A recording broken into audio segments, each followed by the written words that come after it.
Hey, so I was watching some games of you today. I watched some of your classic games from like 10, 15 years ago. I watched some of your awful games from 2, 3 years ago. I just watched a little Yeah. bit of everything, Like I wanted to see your range and how your game has evolved and changed. But anyway, we'll get into that. How long have we fucking known each other? I was trying Um, to think. Like, cause I know when I came into the scene, you were already like a shark. You were already traveling. You already playing the top dogs. You're already competing with the best.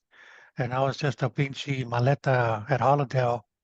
So I think I became aware of you before you became aware of me, probably by like 2 or 3 years. I remember knowing some guy named Vic who was just singles player, skinny, tall guy with glasses, and he was playing singles, all the guys singles, and I was like, "Who's this guy playing Yeah. singles?" And I'm like, "I need to Yeah, play that's this. funny. I don't know what's up with this guy. He's playing singles, and he's like, apparently he's playing singles." And I think I went to play Holidale, and I think you beat me there, and I'm like, "What's up with this guy? He's actually good here." But Yeah. I think you got And I, married what, like 10 years ago? yeah, because you went It to that. was No, you went to my wedding. years before that, yeah. Yeah, so it's been over a decade then already that we've known Yeah. about each other. But At yeah, like I least said, 15. yeah, but I know for sure that I knew you before you knew me because I'd go to Yeah. BP and I'd just sit there and I'd watch you play. And I actually watched one of those games that you played in BP today. But all right, I was just kind of trying to figure that out in my head. So with you though, I happen to know that your dad taught you how to play handball. How did that work out? Was it fucking this is a sport I love, so you're gonna love it too, or did he just take you and you So just started liking it? so when I was 10, he would play handball at Santa Ana College, and I was 10, Hmm. and at that time I would swing the ball and I wouldn't even touch the ball. I was just like a super duck, and I was like, Yeah. you take me with them, and I'm like, why do I gotta go? Why do I gotta go? And we'd stay there all night, the same thing. Guys would be drinking in the corners and throwing Yeah. the ball over and all that kind of stuff. And then we just I think one day it was raining and we went to a gym and it happened to be LA Fitness. We joined the membership for $75 a year. Still to this day, we got the contract. And Oh, nice. a month later, some guys discovered me there hitting the ball with my dad because he would use like a racket and I'd use my hand to practice. And he's like, Okay. should come to Venice Beach. There's a tournament. I'm like, what? There's tournaments about this? And Yeah. we went to Venice Beach, and that's how I saw Tony Wante over there. And then I was like 13, 14, and it just Okay. started. But that's pretty much how I started. But I used to go watch my dad play from like 10 years old to like 14, and they play for Yeah. $2, for Oh, $2. I was under the impression that you started way before that. I thought you were like these like Totoy, like fucking 4 or 5 years old. No, I started at like 11 years old, and then in when I was 14, I played the 15 and under my first tournament, and I won Okay. somehow. How I won that, and it was small ball, Yeah. and I had never Right. seen the small ball before. I said, "This is crazy," but then from there, I played small ball till I was 20, and then I switched to big ball, and then just played big ball and small ball some here and there. But yeah, around 11 years old, so that's you're talking about three Yeah. decades. Yeah. So it's still a lot of experience by now. Um, Yeah. so just kind of jumping to another humble question here. Do you have memory of who was like the first guy that impressed you that you said, damn, this fucker está cabrón, you know? Yeah, the first person that I saw was at El Camino Park when I was like 12, and I would sit there on the floor with no chair and watch these $5 matches. Yeah. And I don't know if you ever saw him, but his name was Pepe from El No. Camino Park, and he was a tall guy, slim, and he'd whip the ball and with both hands. And I know that some of the OG guys know him. Um, Okay. yeah, they All right. he So was Pepe, huh? Pepe. His name is Jose, but they call him Pepe, and he was one of the best players in El Camino Park. But yeah, all the OGs know him. But after he stopped playing, when I was like 20, he stopped playing. He's still around, Yeah. but he doesn't play. after that, I started going to Saddleback High School, and that's where I discovered Borracho and Mm. Goyo, and I was like, whoa! And they were above Pepe, you know, Okay, but Pepe would compete with them in their tournaments, but he would never beat them. right. Borracho and Goyo were the ones who were the top dogs, and then I was a couple years later, I was like 17, 16, and I was like, these guys are the best guys, like Borracho, Goyito, those are the best guys in Orange County. Right. So those are I did my see memory. the, Yeah, that was my memory. okay. I did see the telling of Borracho, and I think that's probably the first guy that impressed me outside of LA, where I went to, I think, but what was the high school that they tore down? Saddleback High School, No, but there was another one, La Quinta. La Quinta High School. That was more recent though. Yeah, Yes, I Saddleback was was already, like Saddleback was like 24 years ago. wow, okay. That's where Josh and everyone came from, no? Yeah, Josh was, I mean, 8 years old walking around at that time.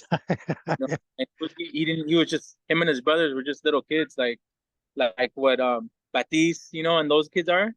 yeah, yeah, yeah. That's how I knew David Josh. and Josh and all them, younger than those guys.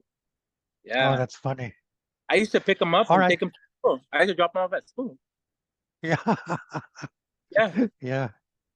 Josh, to me, I think was kind of over the years, he's been one of my favorite players, just because he did shit that I saw him playing. I'm like, I can't do that. You know, I can't run that fast. I can't run in he's that fast up and then whip it. he's special. He's like a special specimen. You know, he's fast and he has good shots and all that. I haven't seen him play recently, but I hope he's doing good. I haven't seen him though. I haven't seen him lately. Yeah, I saw him playing with that pelota vasca. I don't really care for it, but I know he's still out there a little bit. So, but anyway, I did want to kind of jump off of that. It's a question I always like to ask people. It's like, who's your favorite player? Not necessarily the best player you've seen, Um, like over the years. It seems like recently it's been Chava. well, I like Chava. I like playing with Chava because he's down to play any kind of game at any time, and it don't matter if he's wearing pants. He just Yeah, he'll be like, let's do it. I don't care. Let's just do it. And a lot of right, people always think before they're like, oh wait, what if this? What if that? And he's like, whatever, just go. Like he don't even think about it. And the way he plays is it's to like a split of a second. He just kills it out of nowhere, like out of thin air. He right. just kills it way up here, and you're like, that's ridiculous. Like Yeah, that's stupid. That's illegal. How do you do that? So I mean, yeah, obviously there's a lot of good players that I like. All the players have good stuff about them. Fredo has heavy hands, good placement. Chava has some wild shots. Samson has a lot of that power, where it passes you and just right. overwhelms you. Um, Yeah, you know, all those guys have something that I like. Like G Man has a lot of endurance and you know, um, a lot of right, heart, a lot of heart. So I mean, I play a lot with Chava, because we like traveling and stuff and playing new people and playing stupid games, hands versus tablas, indoor, small ball. We play all kinds of dumb things. And it's hard for me to find somebody who is down to do that because I'm down to do that. You know, okay. we'll Yeah, be yeah, playing. no, it is hard. I'm sorry, with Zoom, it's very hard to talk at the same time. That's one of the deficiencies I found from talking to Angel, that if both of us try to talk at the same time, it kind of cancels each other out. Pero you mentioned G-Man. G-Man, I know we kind of laugh sometimes about how he dives, and it looks like it wasn't necessary. Pero I don't know, is it really necessary sometimes? Or he's putting on a show? Um, Sometimes it feels like he's putting on a I think show, it's a little. right? It's a little of both. I have seen a lot of times that he took a bunch of extra steps and reached balls that I didn't think he would get and dove for some and I Yeah, didn't think he would get. Um, but it's part of the show too, yeah, yeah, I You know, know. you know. Everyone has that. But like what Chava, what he does is crazy, like overhand kill, he kind of turns around, right? Yeah, he turns Like, around and he feels it. A lot of good players. Oscar's another one. You kill the yeah, ball, you don't have to look. You could just turn around and you made it. Yeah, and you that's know? kind of part of the show too, right? Where it's just like, I'm gonna walk away, Uh, look away. Yeah, I've Yeah. done some crazy shots that look like they're never gonna make it, and I just act like nothing, and it somehow it makes it, and I'm just like, like Yeah. happens. Okay. And so another thing that people have joked about over the years with you is your home court. Do you actually have a home court? I mean, So at the this way point, that I know we don't, but coming up. the the way that started to me was that I've always thought that if you play four wall, you could dominate almost every court. Not all the courts, but you could pretty much cover any kind of court because four wall brings Right, angles and shots that it brings angles and shots that you will never see in any other court. right. It's the it's the only place that the ball could be moving forward with you, you Hmm. know? And a lot Yeah, of people that's don't true. in any other way, you're never running forward with the ball. And this is the Yeah, first time that actually happens. So if you could master something that's totally reversed like that, two wall, three wall, one wall, it shouldn't be a factor because you've already done beyond that. You know what I'm saying? So I never thought in my about mind, that. every court is my home court because I can adapt to it because I've already I've adapted to something beyond that already. So that's nothing. It should be Yeah, nothing to me. So that's that's in my that's mind. actually, yeah, that's very interesting. I never thought about that, but you're absolutely right. It's the only place where you run with the ball. Because That's everywhere else actually, you're running away from it. You know what I mean? yeah, yeah, that's some nice insight. I never thought about that. But I do agree with you though, if because the first time I fucked up my knee or when I fucked up my left knee, I became almost exclusive four wall, and I felt like I actually became a handball player, right? Whereas before that, I thought it was just I was a three wall player, but it was just serving kill at Hollandale, right? If Yeah. I'd go anywhere else, I couldn't do anything against anybody. And so yeah, when I fucked up my knee and went to indoors, you're right. I felt like I developed as an actual handball player, you know? Um, so so I agree with that. Four wall definitely makes you a better handball player overall.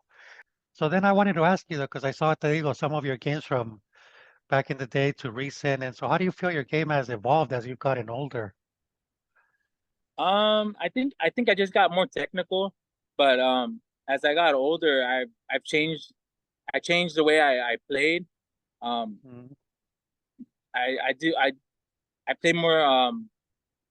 I noticed that I play safer now, Yeah, and my serve has changed as well. And that serve changed because I had a really bad elbow, like tennis elbow kind of thing, with all the spinning and stuff. yeah. And with the small ball, so I started doing like a Timbo style, just underhand stiff arm serve, Hmm. and that serve has let me continue playing because every time I try to do that crazy spin serve, after 2 days of that, my arm's dead. So I don't think I would be Right. even anymore. Yeah. Yeah, you actually beat me to it. That's exactly what I was gonna say, because I saw you from like 15 years ago, and I noticed that you had a very similar style to Killian Carroll, or a lot of backpedaling, let the ball drop and then shoot side front, right? And your more recent games, that you still backpedal, but now it's a pass. Yeah, I noticed that before I would always want the guy in front of me. That way I can see where I can shoot.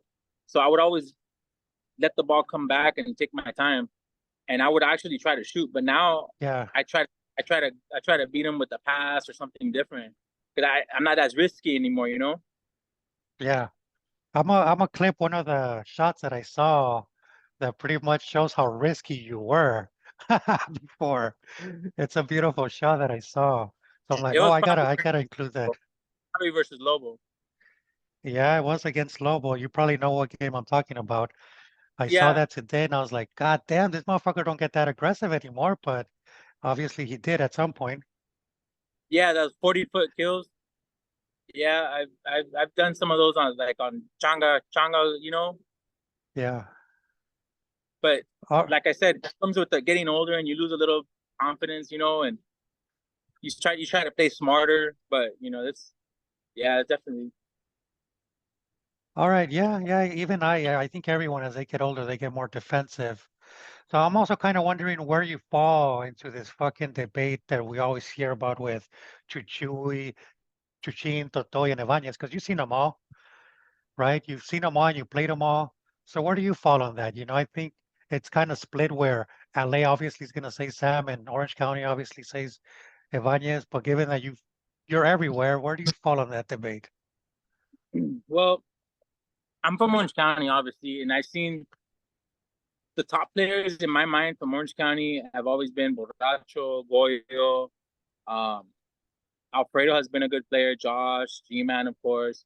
And just Yeah, recently, over the past 5 years, Oscar's been dominating, and I respect all their games.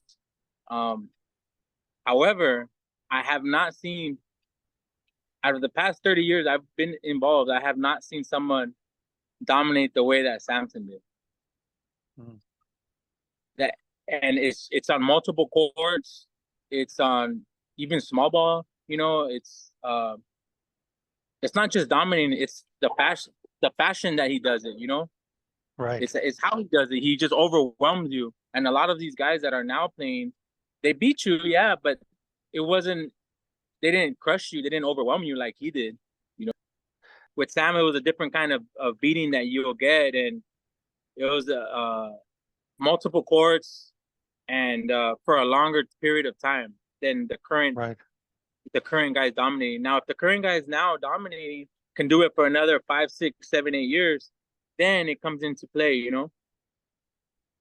Yeah, no, I like to me it's tough just because I did see Ibanez for 2 or 3 years where I felt he was unbeatable too, right? Like that time where he beat Totoy in La Morada.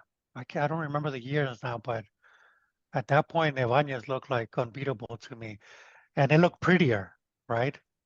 Because it's just smoother. Mm-hmm. But yeah, Sam, the way when Sam beats you, you got your ass destroyed. And I think that Yeah, is a very good point. It's the way he did it. Because even now we see Oscar dominating, but he's often in tiebreakers, right? He's often changa changa in tiebreakers. Whereas Sam, it seemed like it was always changa two, changa three, all the way through. So, but yeah. What I saw with Ibanez is that another one of my favorite players, but the moment because I've actually beaten him at the pro stops in singles, and the yeah, moment the moment you take away that serve, a lot of his game goes away. I've played him indoors. I've mm, beaten him indoors. There's yeah. no serve there. There's no serve, and I've beaten him at Riverside College in the tournament singles there. So All that right. serve is the big thing. So I never saw him dominate or step up Without with the the small surf. ball. Um, his time was very short span, maybe 5 years or something. I don't know how you feel about talking about non-handball stuff. I know Yeah, I that don't you mind. always I know you always seem to have a lot of cars. So what kind of cars do you have now? Man, Every time I see you, it looks like you have a different car. I have I got we got 4 kids, so we have a suburban, a newer suburban. We have Okay. what do we have? I have a sports car, a Honda S2000 convertible. I have Yeah, I like that one. um we have an Infinity G37 and Yeah. uh and I have an Explorer, a newer Explorer, like the top cars. Yeah. Yeah. It's a So lot of damn yeah, cars though. Why do you need so many goddamn cars? so so the Honda is paid off. So that's just like a Yeah. weekend car. It's like a Um toy. Yeah, that's actually my son's. My son. He's 8, so that's the one I wanted to give him. In 10 years from now. Okay. Yeah. Um, the suburban. My wife. I really want a suburban. She didn't want a minivan. So I love my minivan. yeah, I said, hey, let's get the minivan. Yeah. And so she got that, and I needed like kind of an SUV, and I didn't want to drive around Right. a big suburban everywhere. Right. So with sparkly glitter around the license plate or nothing like that. Yeah. So I just got a little 6-cylinder Ford Explorer for the kids, and we out. Right. And the Infinity G37 is a story that I inherited that car. I bought it for it gets cheap. I bought it from Romeo like 2 months ago. Before he went to Puerto Rico, I bought the car from him. Okay. Yeah, Oh, because okay. so I felt like, you know what, I'm gonna buy it from you. That way I can have it. Yeah.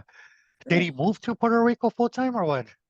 So he bought a property out there. He's renovating it. It's gonna take him about 2 years to renovate it. So he figured I'll just stay over there, renovate it, rent my house out Yeah. for 2 years, and come back in 2 years. So he might be back next year. Okay, he's got a mission. He's got a plan out there. That's cool. Yeah, he's coming back for sure.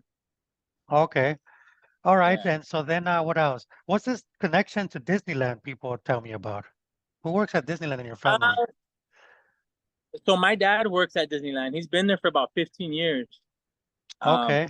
so so they get passes and stuff like that. And I used to work there many years back, and I'd get passes. They let you take in about 15 times a year, 3 people, 15 times a year. Okay. How about in June? Yeah, just Because it's let me my know wife. what day. June 19th is my wife's birthday. Yeah, those tickets are like two something a piece. Yeah. Yeah, I was getting ready to pay for them, pero if you got the I could hookup. I could hook you up, you heard? Okay, I'm gonna remind you too. Yeah, yeah. All right, and so then another question I'd just like to ask that's non-handball related. How is it that what do you do for a living, I guess, for people that don't know? I know what you do, but just for people that don't know, how do you pay the bills and those Suburbans and those cars? So I'm licensed real estate agent in California. I don't Okay. I don't I don't post that I'm selling houses. I don't post that, all this stuff like that, but I've been licensed. I've been in real estate for like 20 years about. Yeah, I think And since I've known you. yeah, I've always been in real estate. I've had some odd jobs here and there when real estate went down, the market got crazy. I've had some different kind of jobs, but for the most part, I always head back to real estate. So right now I'm working for a lender, a bank, and everything's good so far. I did take during COVID, I took like 2 years off of work, because it Yeah, was it was crazy times, rates were high. But I just started back again like last month, so I'm back in business, and you know, you got to save sometimes as well, right, invest, buy properties, and make your money work for you. right. Yeah, you're on the passive income, right? You're kind of passive income philosophy. That's my plan. My plan in the next year or two is to buy another at least one or two properties, rent them out or flip them, and get Right. that passive income over the long term. And I want to retire. In the next 5-10 years if possible somehow. I don't know, but I want to try. Yeah, you're gonna try it. Well, Yeah. I know I was trying to move to Santa Ana recently, but the rates are so high that like I'm basically stuck, right? Because right now we're at like 2.7, 2.8, I think. And then it was like I started looking and everyone was quoting above 7. So I'm like, what the fuck? Like now I'm stuck in Whittier, because Yeah, I'm not willing to pay. I got like 3.25 in 2017, and Yeah, I'm like, that's okay. 3% is not that bad. And now right, it's like at 7.5 or 7%, and it's like there's no way. right. Yeah, fuck that. It's too high. Hey, but what happened? So what Yeah. happened to your dad? He taught you the game, you went with him, but I don't think I've seen him at the park in a long time. So Is he? everything's good with him. He's working. He's healthy. Everything's fine. What happened was he used to go to La Quinta. They knocked those courts down, and then he started going to Miles Square, but the commute was at rush hour was just kind of a pain to go all the way back and forth from Disneyland area to there. And Right. he's living out by Fullerton College. So a few times he went to Valencia, to the park. He's here and there. He'll He's go around. there. Okay, I just haven't seen him in a long time. Yeah. Um, okay, what else do I have here? I know you're a money player, right? I talked to Angel about the handball and money, and he's like, no, no, I just play it for push-ups and shit, right? But I know you, obviously, you're more on you play for money, so you're basically a money player. Um, why is that though? Like, what happens if you play for no money? Is it just not fun? So I have a thing with that. So I have a perspective that every day is a gamble just waking up. Like I woke up today, and I drove down the street, and I relied on this yellow line. I realized that this yellow line will protect me from this car coming 80 miles an hour. and not kill me, you know? So Yeah. I feel every day is a risk, right? So every day is a gamble. And I think that handball is like a gamble because you're out there, you're running, you can fall and kill yourself. You're running, you're using your body, you're risking your heart, you're you're doing stuff, some crazy stuff. Look what happened to you, you know? Right. And we're risking your life out there. And I think that why not gamble and actually win something or lose something? Because when you lose something, I feel like it makes you better. You're like, man, I can't believe I lost. I don't want to lose anymore. But if it's for nothing, you're like, it's cool. No big deal. Yeah. I wanna feel it. When I come home, I wanna feel like, damn, he really got me today. Like he got me. And Right. if it's for nothing, you won't mind paying. If it's for nothing, you don't mind. You didn't lose anything. It's like whatever. So Oh, I I see. just, you know, So you're saying that if you lose money, you kind of go home and if fucking you ruminate and you're like, God damn it, what could I have done better? And I'm gonna try to be better next time. Is that kind of what you're saying? yeah, it's made me better because I used to play. Remember, I used to play small ball for almost 10 years, and all those 10 years was for free. Right. And a lot of the times I would go and I didn't even try. I was like, nah, whatever. I'm just waiting for this game to finish so I could go home. Like, Mm, it's whatever. And when I right. started playing football, and they're like, "You want to go 10? Want to go 5?" And I was like, "All right." And then when I'd go home with $40, I'm like, "Damn, this is crazy! $40 for out of nothing." Yeah. And then we'd go to Right. 50 or 100, and I was like, "Damn, I better try hard because damn, it's $200, you know." So Right. I know that people see the gambling as negative, but I've noticed that as I've gotten older, it went from trying to like hustle to now just like I just want to like play for fun and have a good recreation. Like I don't mind if we break Right. even. I don't even care, Yeah. you know.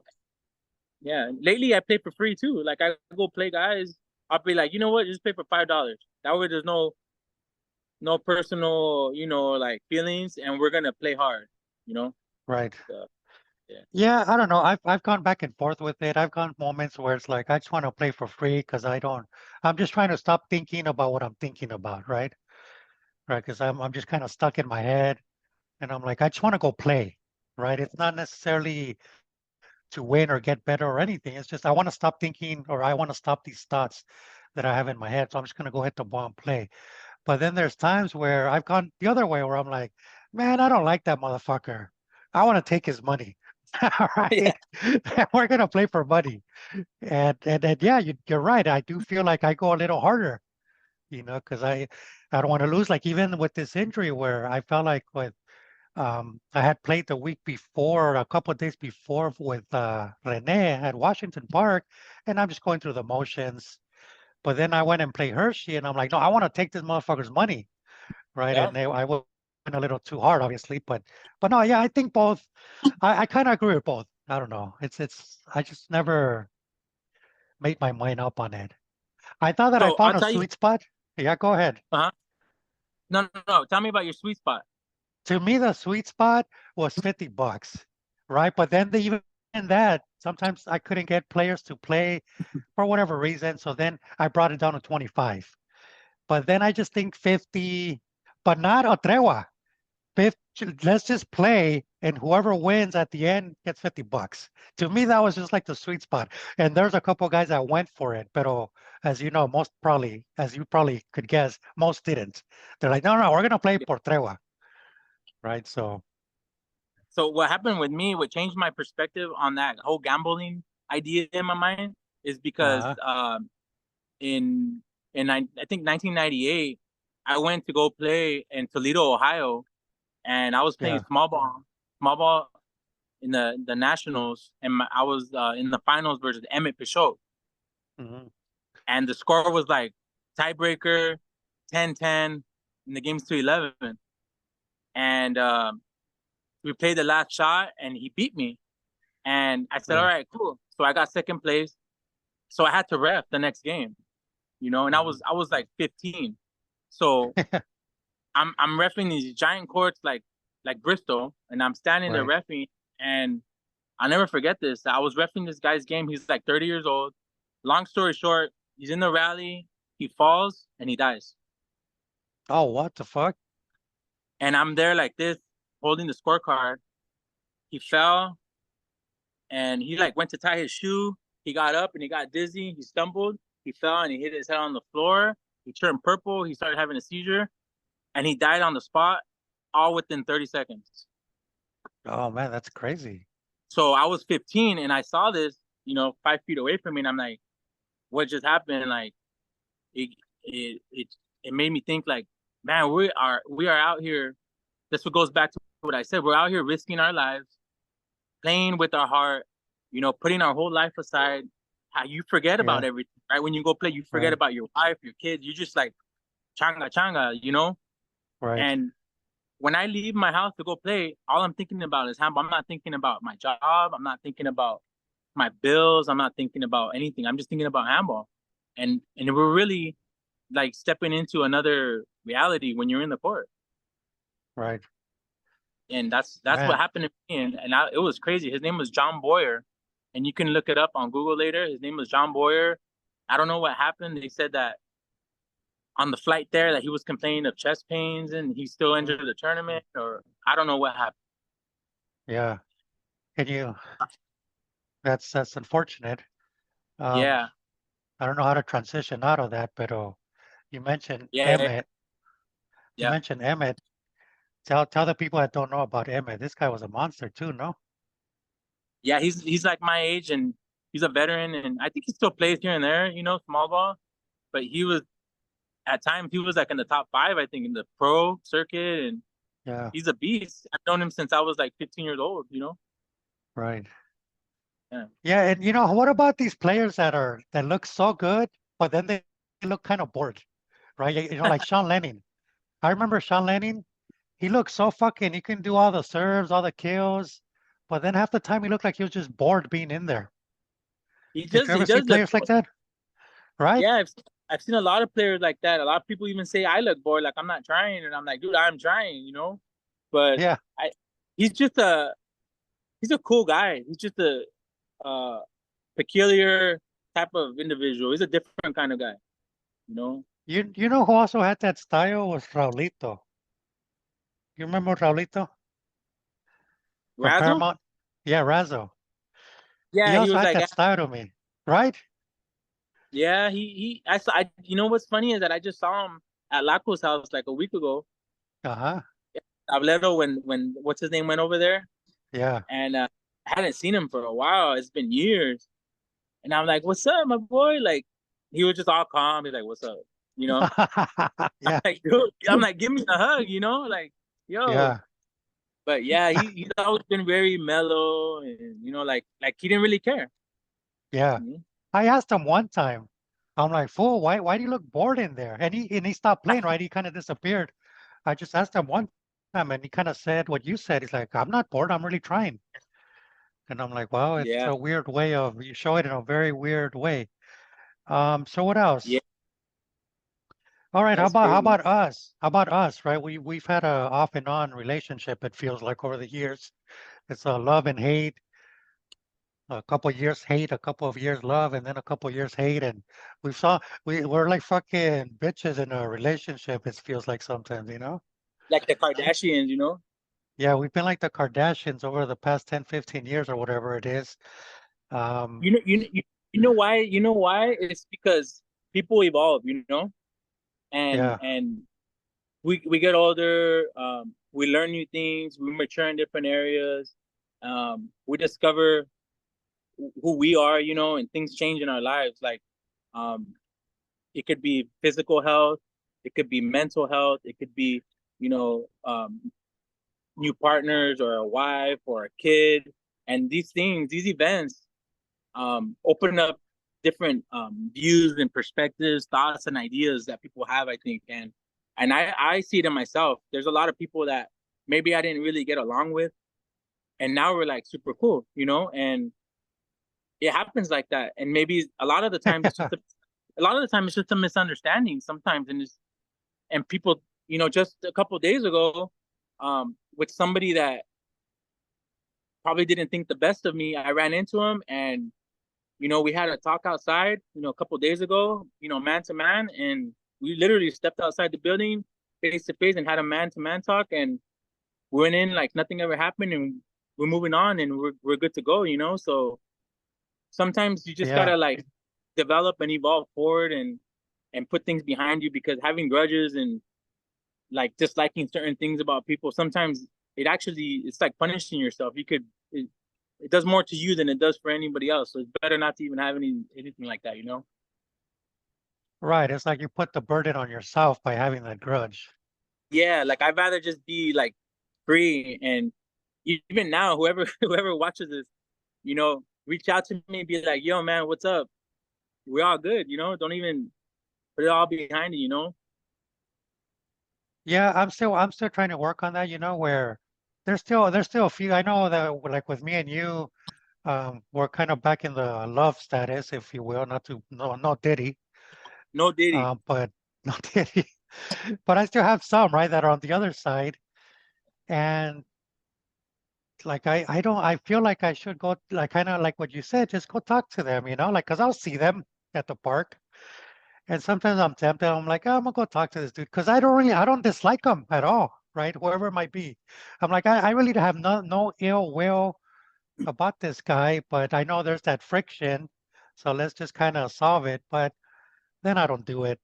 You know, But you know what? I Like kind of, for me, I can name a couple of people that maybe don't like me or have something against me, or most likely have been misinformed about something and they feel a certain type of way about me, or maybe they don't like something I said or did, or just anything, right? But at the end of the day, if right, I see anybody like that, we're adults. Life is short. Our health, it can be gone tomorrow. And I'm a actual some person's going through the health issues. So to me, every day, I'm counting my summers right now. I'm hoping to have 15 summers left. So right. for me to have something against somebody, it's like so petty. Like it's not even, there's no value there. It's not making me Right, any money. There's no value. So if anything, being positive can actually make me feel better. Could probably be improve right. my health. So I'd Yeah. rather do what I can do to improve my health. It's not easy, but it's possible. Yeah, no, and then now that you mentioned health, I think I haven't noticed anyone mention it, but you've lost a lot of weight. Yeah, man. I think 51 pounds today. Um, Wow. since January, I just changed up my diet, and I got some good doctors that are, nutritionists, rheumatologists, gastroenterologists, all kinds of things going on. Um, long story short, back in where I had like a minor fracture in my left ankle on October 12th, I won't forget the day. Um, Yeah. that sent me into a spiral of almost 260 pounds. And Mm. that was just this past October. And I couldn't sleep. I had, heartburn and indigestion and headaches and night sweats and everything you could think of. And I just said something's going wrong because this is not normal. And I went to the doctor, and um, they're working to get everything in better condition, as far as like Right, liver condition and your kidneys and all my, or just basic stuff. And right. it's getting better little by little. So hopefully the end of this year, next year, we could be 100% again. But in the time being, I just been doing cardio all these days and trying to play as much as I can free. That's where it comes back to this. I don't mind free games now. I'm just trying to play and sweat. Yeah. Right. Okay, so you had a bit of a health scare. That's kind of what led to the weight loss?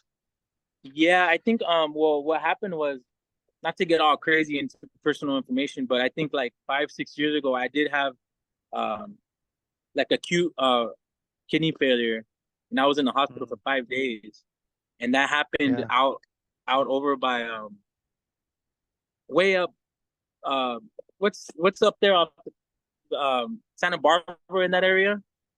So okay. yeah, I was stuck out there. I was stuck out there for almost 6 days, and they took me in the stretcher from the street, the ambulance. Like it was crazy. I couldn't even move. it was just some weird, and it was after playing handball, and Mm. they kept me in the hospital, and they said that your kidneys are failing right now. We got to get them back up and running. You can have a stroke and all kinds of stuff. So I was like, what is going on? So from that point, I just started rehydrating more, and I've never had that issue. My kidneys are 100%. But back in December, this past December, they were telling me that my liver function was not all there, I and see. if I don't improve that, they're like, you got to stop drinking heavily. And I was like, what are you talking about? Like I don't even drink. Like, I haven't even had a beer in like 5 years. Like they're like, oh well, something's up. So they did all these autoimmune testing and everything was negative, but I think they pinpointed the issues and helping me with my diet and things like that. So man, I've seen a lot of changes and I feel so much better. I feel like playing every single day, and all those symptoms I mentioned are all gone. And I mean, I could fit into a medium shirt, and it's just like, you know what I mean? Yeah, yeah, that's funny. Yeah, it's Hey, so crazy, man. pero Yeah. that's actually, yeah, you mentioned something there that caught my attention. The drinking. How did you stay away from the drinking? Because before you answer, just let me tell you that I was never a drinker until I started playing handball. And it was just because I remember one time I played at Hollandale for hours and hours, and then I was sore, everything, you get cold and you start getting sore. And someone just said, Fool, just have a beer, that's tequila. And so I'm like, all right. And I had one, then two, and then six, and then you're there and the sun goes down. And then I think it happens to a lot of us where that's kind of just how it happens. So how did you stay away from it? Like, how did that not So, happen to you?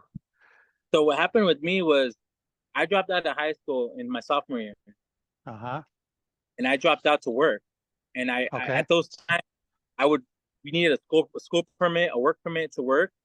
So I Yeah. would take those permits from the office, I'd steal them, and I'd fill them out myself and forge them and sign them, and I'd take them to the employer, and they would think that I have a work permit and I'd be able to work. And I like 15 years old, 14, and I was working, and they thought I was like 17.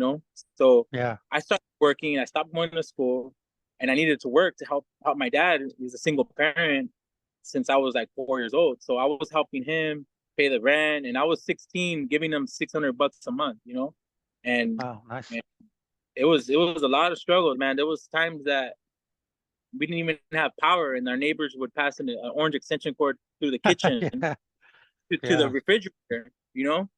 There was times where we would my dad would go to the shelter and get a brown box of powdered milk and loaf of bread and cans of beans and a box of eggs. We had some real hard struggling times, man. And that I just grew up real quick, and I never was into Yeah. partying or drinking, nothing like that. And by the time I was 18, I was making $20 an hour. By the time I was 25, I was making $30 an hour. So I was Yeah. just into the full on work mode, hustle, get some I see. cars. I was never into all that other stuff. But no one ever offered you some beers at the park, and I'm just like, I E- e- find that All the time. fascinating. Even recently, hey, I have a Modelo. And I'm like, no, I'm good, man. And the thing that also got me is I drive fast, and I'd be doing some crazy stuff. And I've Yeah. had my license suspended twice. I've had 4 warrants. I've I've all the things you can think of. But I just have too much to lose now. I got my real estate license. Um, Right. I have different licenses for things, and they would all go. Yeah. And I got my kids, and it's too much. It's not worth it for me. Okay, so you never had a habit for drinking ever. No, but if Wow. I had to, I can have like 16, 17 shots right now, and we'd be good. Yeah, Well, congratulations. I tell all my nephews, don't drink. Right? They yeah. say, "Oh, well, I tried it, it's gross." I'm like, "Good. Keep it that way." I, I I wish I I had just never started drinking.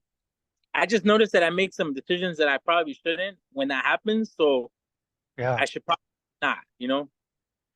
Well, Yeah. good for you. I know there's a few guys. I think Chava actually. Maybe that's why you guys connect, because I think Chava doesn't drink either, right? Yeah, not really. I mean, sometimes just to mess around, like something real funny, like whatever. But like to come Yeah. home and pop a And drink drink. and just chill, that's never happened. I'd rather just have like some chocolate milk or something. Well, good for you. Good for you, because it is a terrible thing to do. I mean, I try to keep it to once a week, but sometimes it spills over into, like, if I do a Friday, like when I was doing the Friday events, it would spill over into Saturday, and then by Sunday it was always like, fuck, why'd I do that? I always regret it, right? I But never but drink and get drunk and say, oh yeah, that was worth it. It's always like, fuck, why'd I do that? but do you can you just go? Can you just say right now, I'm not gonna drink till like next year? Can you do that?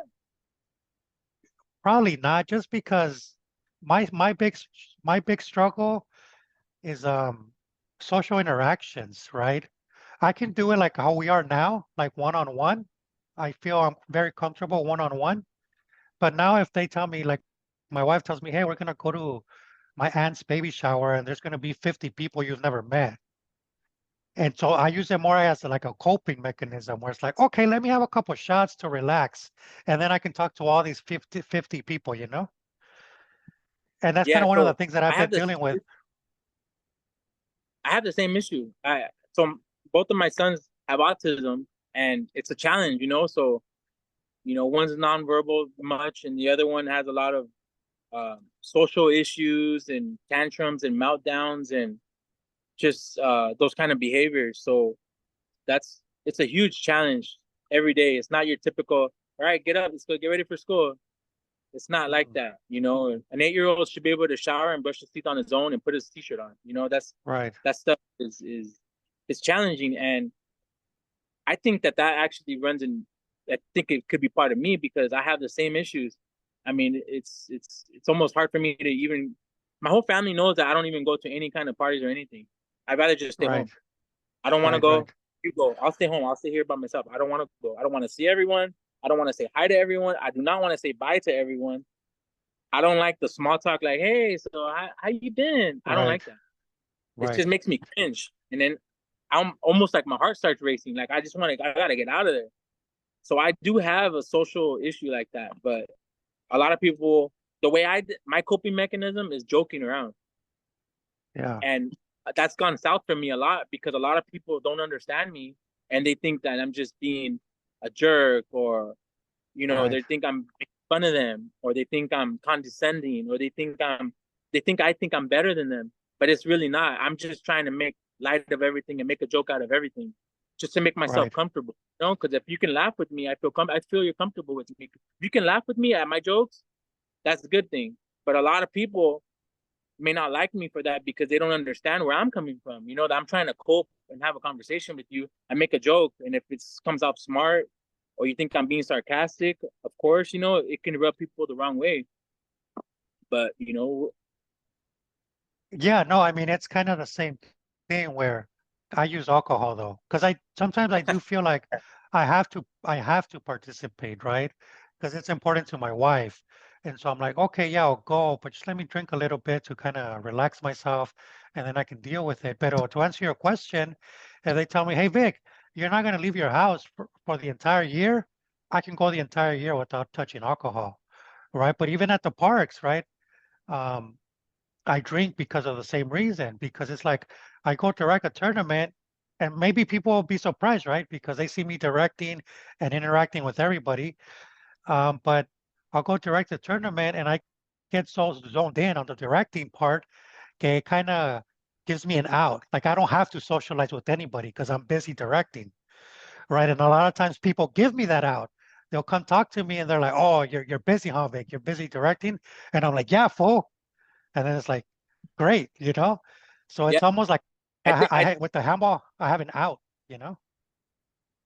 I think it's kind of like in a way therapeutic because it helps relieve maybe some kind of like inner stress that somebody may have with talking to people or having to deal with so many people, and it kind of gives you like a gateway, Right. out of that. You know what I mean? Yeah. Yeah, but even, I don't know, you've probably noticed, I'm sure other people have noticed that as soon as my tournaments end, I bolt. I'm like, I'm out Yeah, of there, and yeah, it's because of that. It's because it's like, fuck, if I kind of lag it or I delay, now I have to interact and I have to be social, and that's a struggle for me. So as soon as it ends, I pack my shit, I take the picture and I bounce, you know? yeah. So I'm the same anyway, way. You'll never see me hanging out just with a bunch of guys, a bunch of men holding hands or nothing like that. I'm out of there. Right. Wow, that's so funny that we both kind of deal with that struggle. And I do call it a struggle because it doesn't, well, I call it a struggle just because it doesn't feel normal, you know? Like when I see people doing it, I kind of mentioned it with Angel, where I'm like, God damn, I wish I could do that. But I deal with it. So anyway, I think that's Yeah, it, man. Sal. I think that's it. All good. Anything else you want to mention? Anything else you want to talk about? Are we good here? Are you comfortable with the conversation? We went almost an hour. All good, man. It's all good. And at least some people may, if as long as one person can watch it and have a different outlook of either you or me in a positive way, that then our work is done good here, you know? Yeah, that's part of the idea here, you know. So okay, well, we're doing the tournament at Venice Beach. Have you signed up for that? Yes. I think I have for the singles and I'm still looking for a doubles partner. So we'll see if we can do something there. I thought you were gonna play with the guy from San Diego. Yeah, Hector wants to play. I think we confirmed actually. Yeah, me and him may be set for that. Yeah, we're set for that. I just have to double confirm with him. But if he's down, I'm down, and should be locked in. I think. Yeah, All right, you know the payment deadline, right? yeah, like in about 10 minutes. June 30th. I got you. Is it 150 or 200? Well, no, for if you would play two divisions, singles and doubles, that would be 100, 50 each, 50 each Oh, okay, that's not division. bad. Cool. But yeah, well, how do you think it's gonna go though with this fucking payment deadline of June 30th, knowing the people in SoCal? Cause before you answer, in Central California and in Northern California, they're actually very good at prepaying, right? But we know the crowd in SoCal. Yeah. How do you think that's gonna go? Just to end this conversation here. Well, the Northern and California community. I mean, all 13 of them are pretty good on paying. You know, Yeah. like all 13. You know, so Nacho's really cemented that into their mind, and Angel is pretty lenient, but if they they take it serious when it's SoCal, so they're like, oh, it's Southern California, it's LA, you know, so they take it more Right. serious. But Yeah. it's just be interesting. You better call it fail or something because it'd be interesting.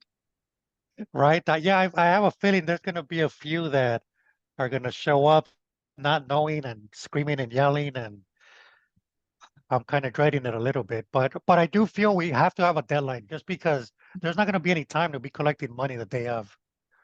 And make the It's just bracket and all that. Yeah. right, exactly. So we'll see. I'm kind of hoping for the best, but expecting a little desastre. You know. Yeah. All I right, mean, Sal. What? you can Yeah, maybe let a couple guys jump in for people over no shows that are already paid, you know, yeah, but not yeah. add them into the bracket. Exactly. We'll see. We have to figure it out. But okay, thank you for your time. For sure, man. Thank you, man. Have a good one. You too. Bye.